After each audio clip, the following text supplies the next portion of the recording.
Back in 1954, Congress came together and they passed one of the most important tax bills in American history, and almost nobody talks about it. The original income tax was introduced in 1913, and for nearly 40 years, Congress had a massive problem. They didn't know how to tax trusts. For decades, money moved through these trust structures, but no one could agree on what actually counted as income.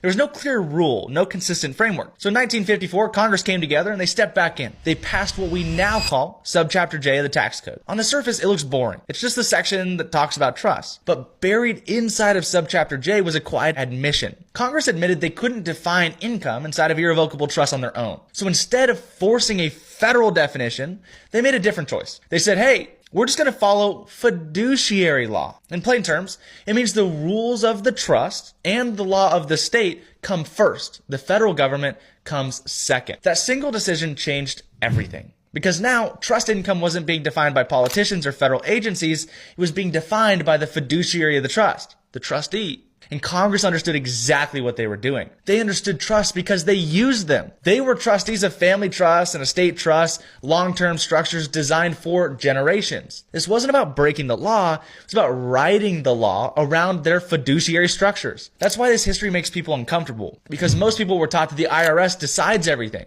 And while that is typically true, it's not what Congress wrote in 1954. Subchapter J doesn't just belong to politicians, it belongs to fiduciaries. And fiduciary law doesn't care who you are, it cares how something is structured. Since then, this chapter has been sitting in the tax code since 1954, completely ignored, misunderstood, but still silently working for the politicians in the background. If you want to understand how fiduciary law and Subchapter J actually fit together, all you got to do is comment trust down below and we'll send you a simple blueprint that explains it all so you can understand just like everybody else.